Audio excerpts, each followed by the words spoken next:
Hi guys, Kim here. Welcome to Backyard Blooms. In today's video, we are going to talk about shrubs that you do not, and I said do not, want to prune here in the fall. Believe it or not, there are shrubs that if you do prune in the fall, you will not get blooms in the spring. And you know, with my Backyard Blooms with Kim, I love blooms and I want you to have blooms too. So we're going to go over some of those shrubs today. But first, I want to tell you something exciting that I did this past week. So most of you know, or if you don't know, or if you haven't followed me for a long time, I am a Kentucky girl and I grew up in Bardstown, Kentucky. So this past week, I still have 2 daughters and 4 grandkids that live in Kentucky. So I went and visited them this past week. I like to try to go at least every 2 months or so if I can get there. So anyways, they had a great fall festival that was called like a Bardstown Craft Festival that they have every year. And they must have had 300 to 400 type of vendors with crafts and whatever have you. So I came upon this vendor that had this sweatshirt right here. If you can see it, let me show you in the better view right here. So it's got a Kentucky horse on it, but I love the quality. It's really soft. And the name of this company is called Hazel and Hunt. Do you see right there? So I'll make sure that I'll throw all the information up on the screen for you, and this is his card. But I loved the quality of the sweatshirts and t-shirts that he had. So however, of course, I'm trying to, whenever I go, I try to do some Christmas gifts as well. So my daughter grabbed one, my granddaughter grabbed one, and of course I love this one too. So my daughter Jenna said, Mom, like if you buy more than 2, you can get 10% off. So I said something to him and he said, yeah, I'll give you that discount. And then I also said, or if you want to give me a free sweatshirt, I'll advertise it on my YouTube channel. And he was all interested about that. So he took the price of this shirt off my bill, but I love it. And I looked on the website today and I found a couple more shirts that I just have to have. So another one of the shirts that I absolutely loved, and I'm going to have to either reach out to him and have him send me a couple more, or I'm going to have to buy them.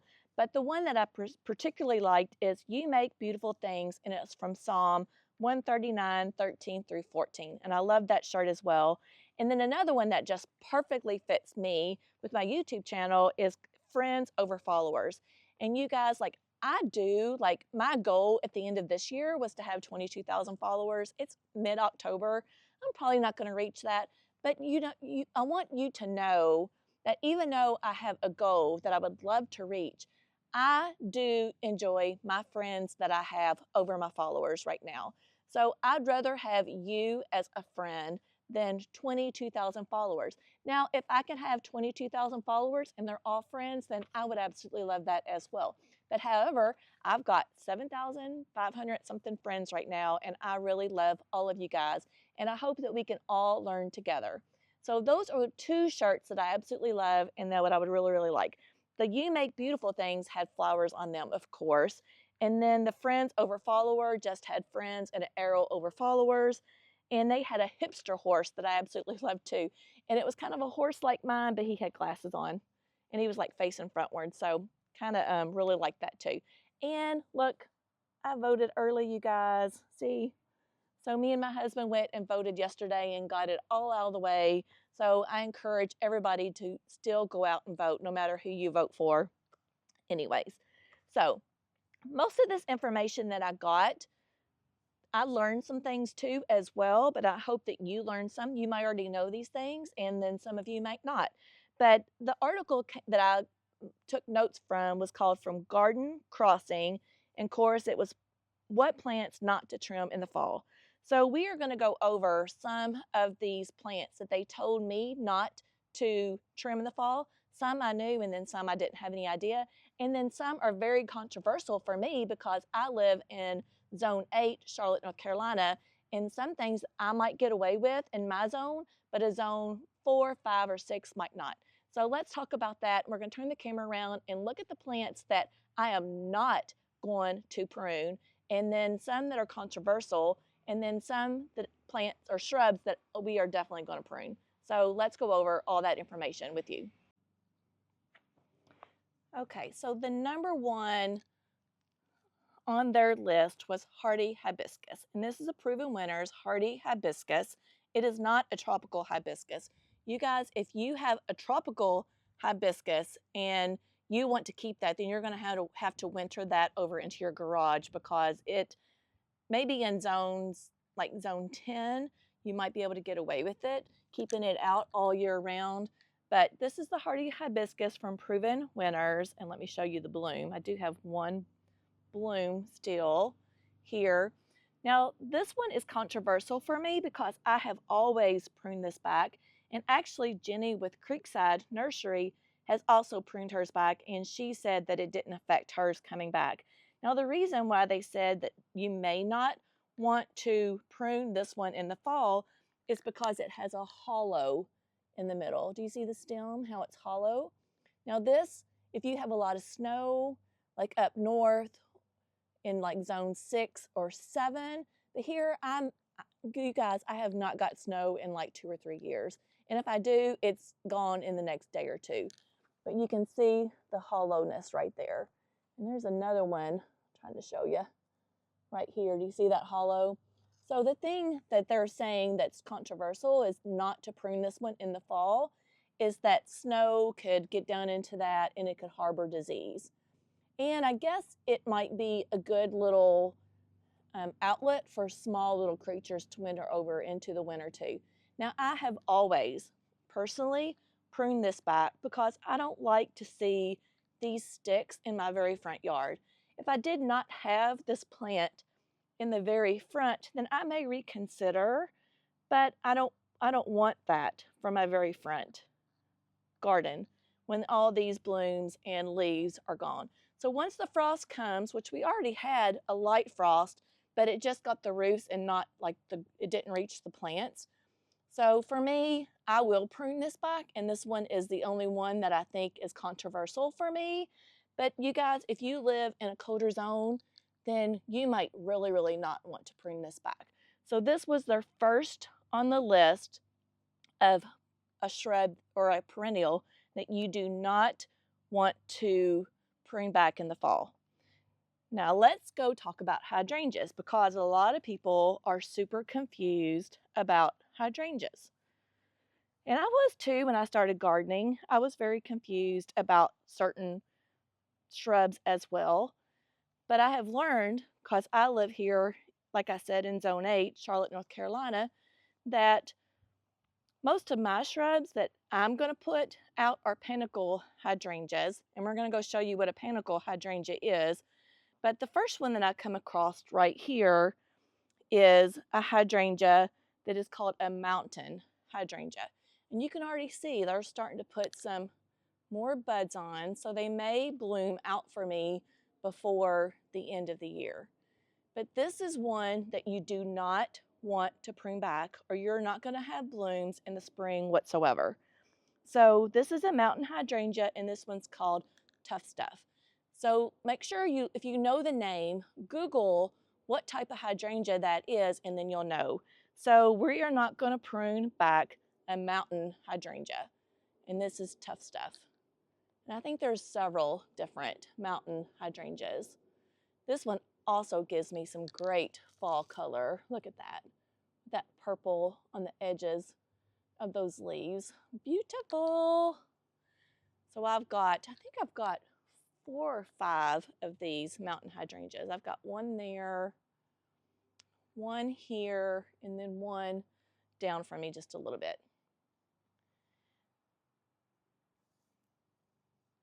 All right, so let's go find another hydrangea that you do not want to prune back.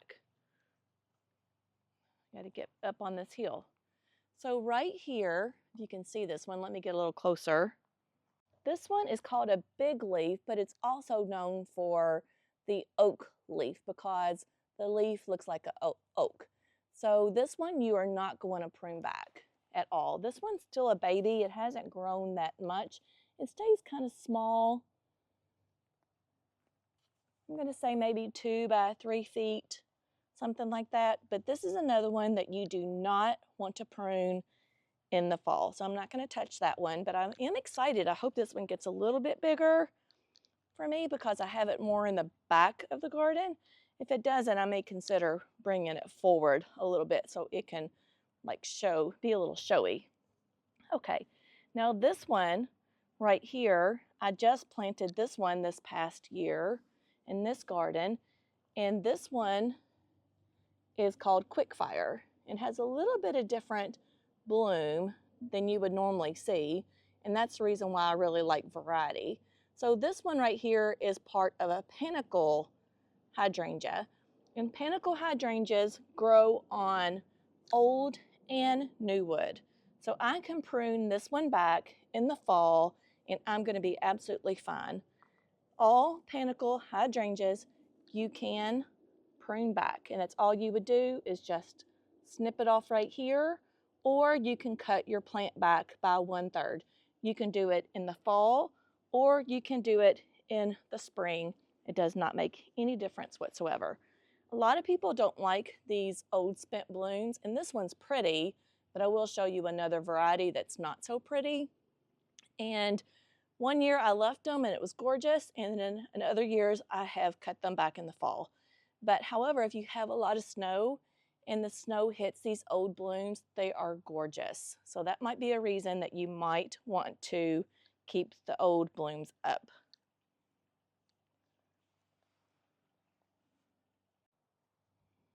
Okay, so this is a limelight standard tree form. It's just like the shrub, but they made it into a tree form by grafting it on. Now these are the old blooms, and these blooms don't look terrible, not as terrible as some as the ones in my very back. I've already pruned some of these because I wanted to save some of these spent blooms for my Christmas tree. If you don't like this, that's all you do is come and prune it back like right here, or like I said, you can go ahead and prune it back by 1/3. Some people take off the old blooms now. Some people take these old blooms off now and then they prune it back by 1/3 in the next spring. But however, like I said, it really does not matter. So this is a panicle hydrangea standard form tree that you can prune back now. You can. So I've already pruned some of these off over here because I wanted to save them. I've got 2 limelight standard trees right here on this west side garden. So this one right here already pruned back. Like I've already removed all of those old blooms. Now when these leaves fall off, when we get a really hard frost, I will go ahead and probably prune them and shape this tree up for next spring. I will go ahead and do that. So this is one that you can. Any panicle hydrangea you can prune. Now this one right here is another tough stuff, which was a mountain hydrangea. So I will not prune that. I will not. Now some of the perennials that are in here, I will like cut back some. Now this is the Punkster buddleia shrub. I will only take off the dead blooms. This one does not like to be pruned back until spring. Look at the bees, you all. I love them. So this one, just remove the dead spent blooms. And I would show you, here we go, over here. I just came out yesterday and pruned some of these back. But that one is a spent bloom. This one is a new bloom. So this one, just remove the dead blooms and wait till spring. Now what else do we have in here? I have the Blue My Mind salvia. This one was a perennial, is an annual, but it's a perennial for me. So I just cut it all the way back to the ground and it'll come back again. And I don't think there's anything else over here that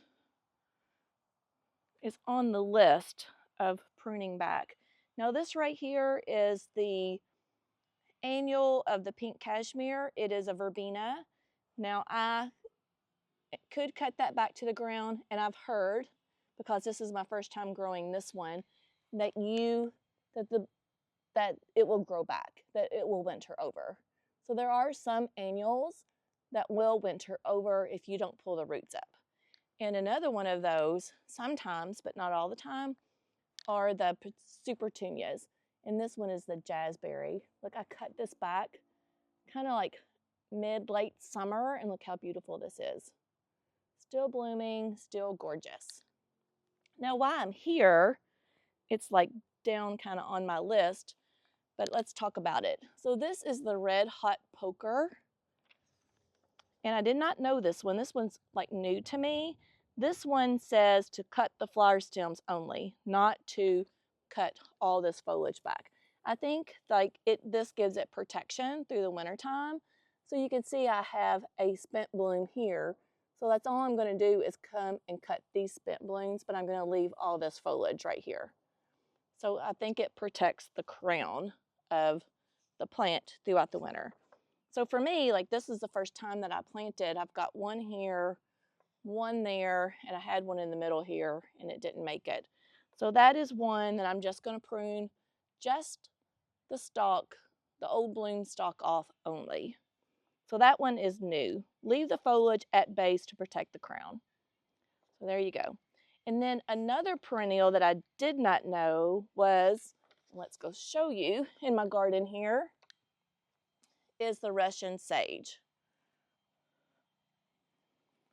So this is my Russian sage right here. And on their list, it said not to prune this one back because the new foliage is sensitive to cold temperatures and it's really woody. So this one, I'm just going to leave and I will prune that back in the springtime. This garden is not in the very front, so it doesn't have to be super showy in the wintertime. So I'm totally okay leaving the Russian sage until summertime. Isn't it pretty? I did cut this back mid-summer as well, and I got new blooms, and it looks beautiful. It's starting to look like what I wanted here in this little area right here.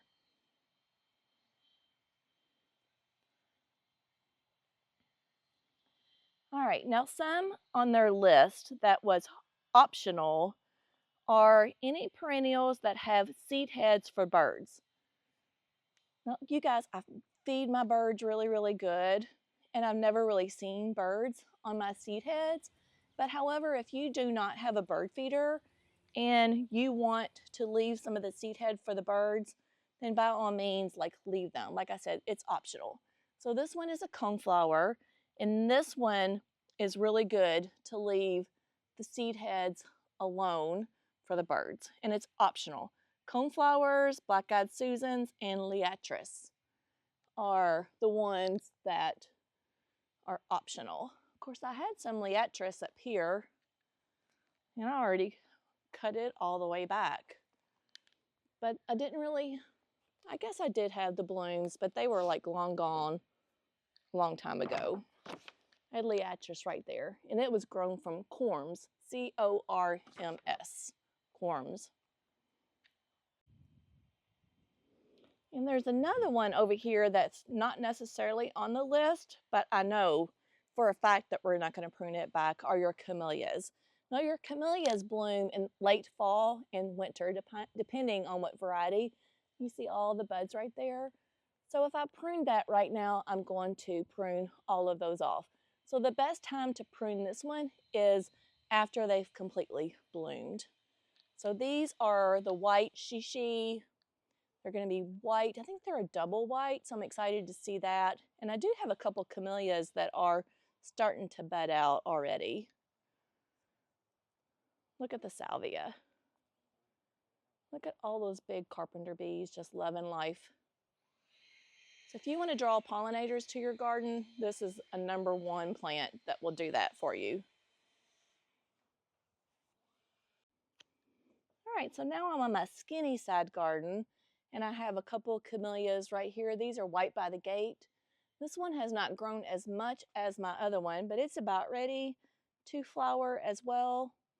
Now your evergreens, like my sprinter boxwoods right here, they suggest that you prune these in the springtime. And the reason why is that if you prune this new foliage back right here, it's going to get winter burn. So you don't want to do that. So that's best probably to prune those back like in the springtime as well. And they suggested any evergreen to prune back. You could see here, like, I don't know what happened here. This may have already got a little bit of winter burn right here in this one little location from the frost. And then this is my apple blossom camellia, and I got a couple of blooms on there. Look how beautiful that is. Isn't that beautiful? I've got 2 blooms that are blooming out. Now this one last year, it was the first time that it bloomed and all of my buds fell off. But I think that was because it had some kind of blight that was in the ground. So I treated that really good, removed all the mulch back and treated it for like fungus and blight. I think I did that with copper fungicide. Look at the wasp on this flower. I mean, I guess if you're going to have flowers, we have to invite all the little pollinators, and wasps are those too. I just don't want to be stung by one, for sure.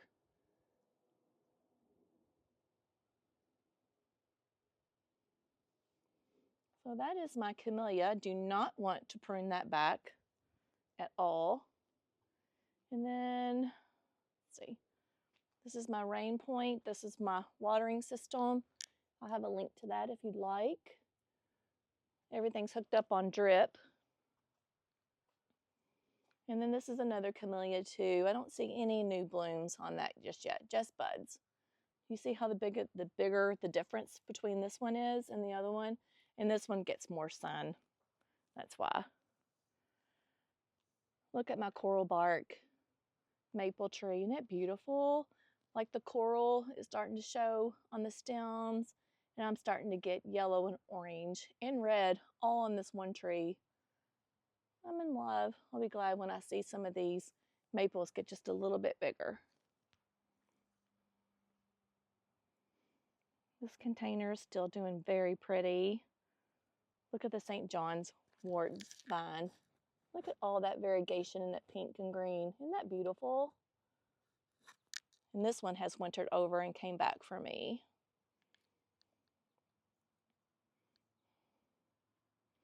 Geraniums, they don't winter over, but you can dig them up and bring them into your garage.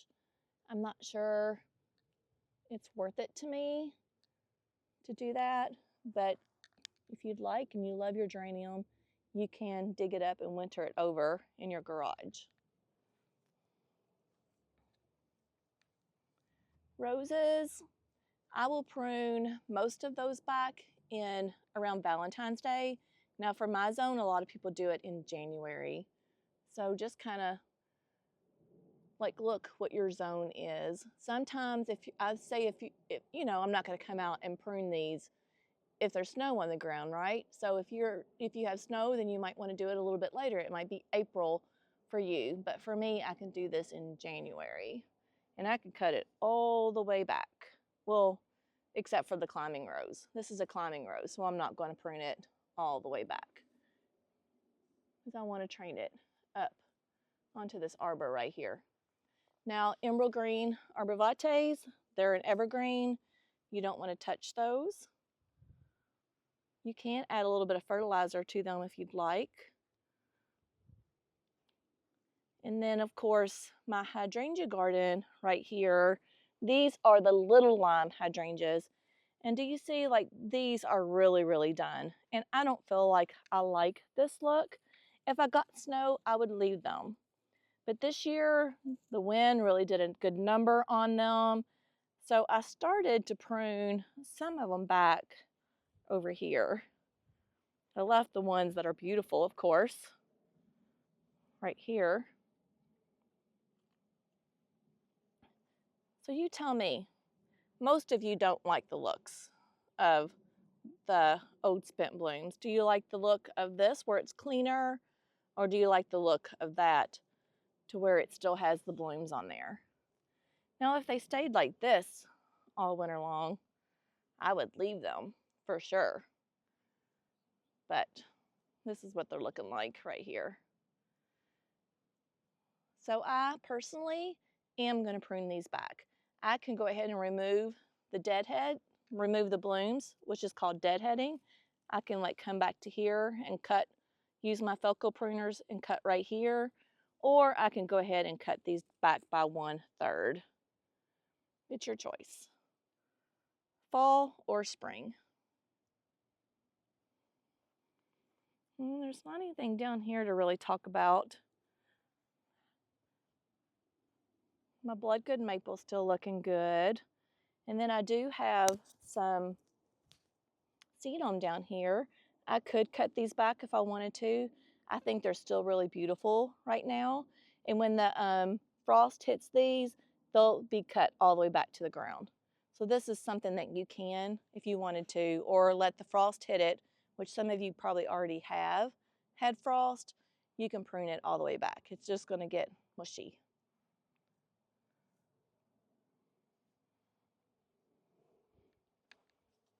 Pansies are looking gorgeous.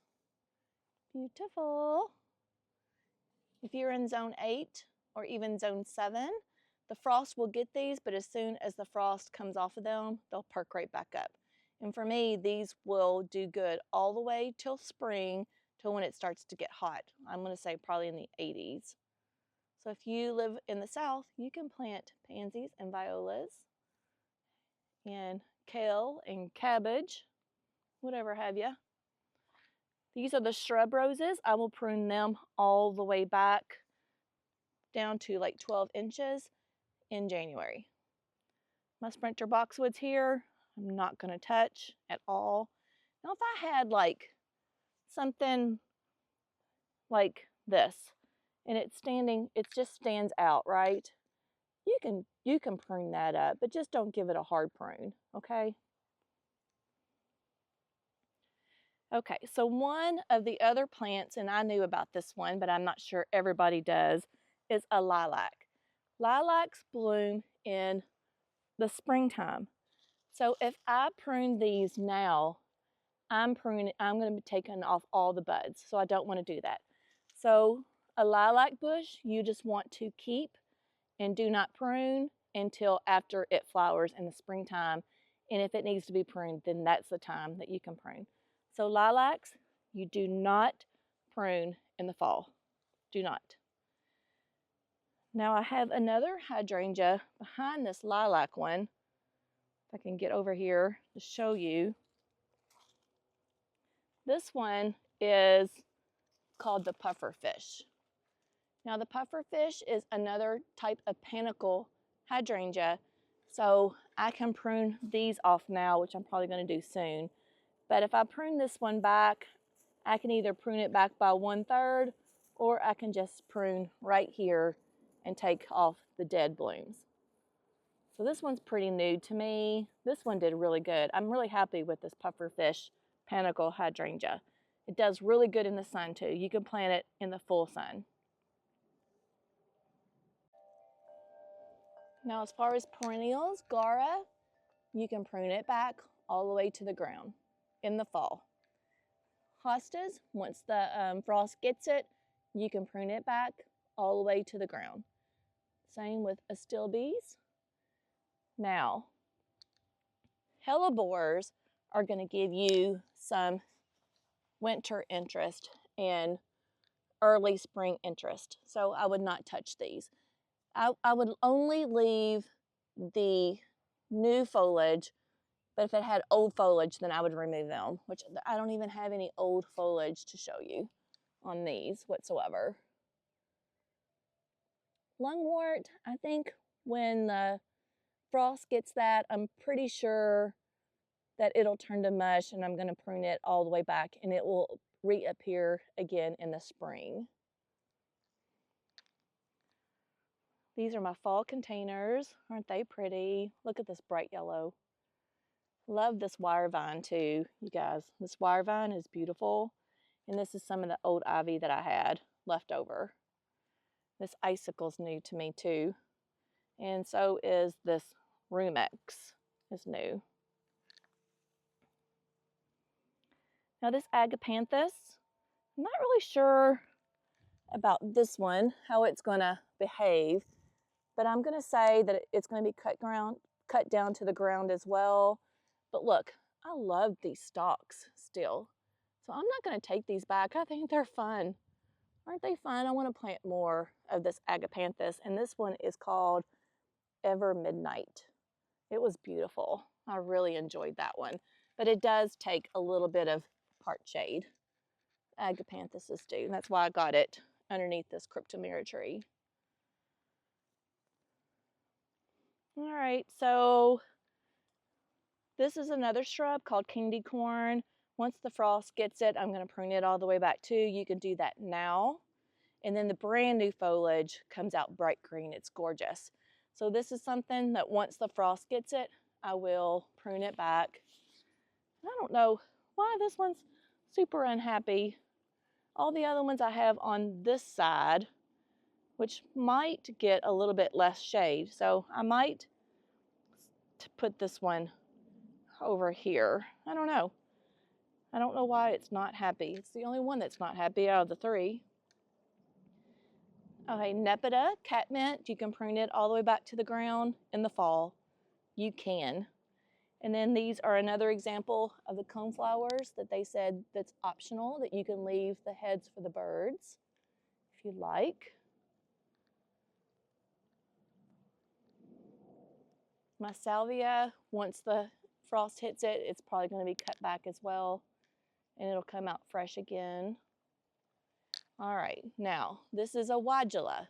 This is on the list for do not prune. This one is going to give me spring blooms, gorgeous spring blooms.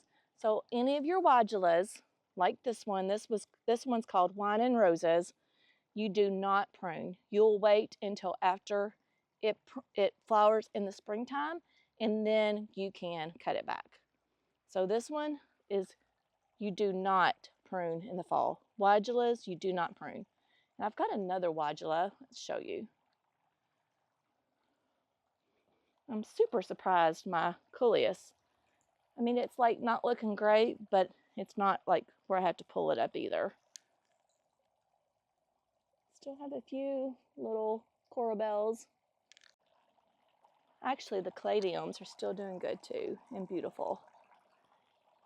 And then the begonias like the coolness, not so hot. This one over here is looking beautiful. Just gorgeous. This is a new tater tot that I planted. Don't want to touch that either because it's an evergreen.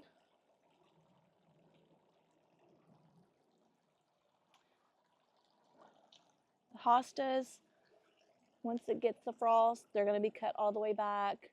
This is salvia again. Salvia will be cut back. And I'm trying to go over here and show you another Weigela. This was a new Weigela that just came out on the market, and I'm still getting, it's a reblooming Weigela, but this one will like flush out in the springtime and be absolutely gorgeous. So this Weigela you do not want to prune. This variety is called Sonic Bloom. Pink. Beautiful. They had a red too that I really struggled with buying the red or the pink. It's very striking when I planted it up. I got this one from Wilson's Nursery in Rock Hill. It's a Proven Winners. I love it. I had to find a place that had some shade because I got this sweatshirt on because I wanted to show you, and it finally got up to in the higher 70s today, so I'm starting to sweat. Well, anyway, so let me go over my notes and kind of do a follow-up. So there are many plants that you trim in the fall that will not give you blooms next season. And most of those are grown on old wood. So hardy hibiscus. This one, of course, is controversial for me, but if you live in a colder zone, do not prune your hardy hibiscus because they have hollow stems. The hydrangeas that grow on old growth are the big leaf and mountain hydrangeas. You want to leave those alone. And then spring flowering shrubs. And I don't have a 9-bark in my garden, so I couldn't tell you about the 9-bark, but Weigela, we went over the Weigela. azaleas. I don't have any azaleas. I just haven't had good luck with my azaleas. And I do really want to plant the Perfecto Mundo hydrangea azalea. So that's one on my list that I want to get. And then I told you about lilac, so do not prune the lilac. Do not prune forsythia because they have gorgeous yellow flowers in the springtime. And then rhododendrons is another one. And then optional, any perennial that might have seed heads for the birds, which are coneflowers, black-eyed Susans, and liantris. And then Russian sage, do not, because it is a woody stem to it, and it's sensitive to cold temperature. And then red hot pokers, do not do that too, because it protects, the foliage protects the base. And that might be another thing too. You might just want to leave a lot of this stuff for in the spring if you have really, really cold. I do not have cold, so I can go ahead and prune mine back because I might have less work to do here in the fall than I do in the springtime. But you guys, if you have a lot of snow and you're in zone 4, 5, 6, or even maybe like 7, like you might just want to leave it all and just let it protect. Now there is some that you do not want to do, like the hostas, because they will like create more disease. So I know hosta is one of them. So if you are on the fence about it, just leave it. But if it gets really mushy, then you might want to go ahead and just cut it down because the hostas will get really mushy. And so things to prune back that get mushy are hostas, phlox, brunera, lilies, bleeding hearts, daylilies, catmint, bee balm, peonies, and salvia, because slugs like to lay eggs in those. And that's the reason why you do want to prune those back in the fall. And then anything that's diseased or has broken limbs, you want to go ahead and cut those back. And if you're not sure, you just want to Google it. So I hope all this information was beneficial to you. I learned some things by reading this article, some things I already knew and some things I didn't know. If you're unsure, just leave it till spring. And hopefully all the things that we covered today, and if you have those in your garden, you go ahead and prune them back. So make sure you like, share, and subscribe. At the end of this video, I'll put some pictures of me and my grandchildren and daughters in Kentucky because we had such a great time. And I'll see you in the next video. Bye, friends.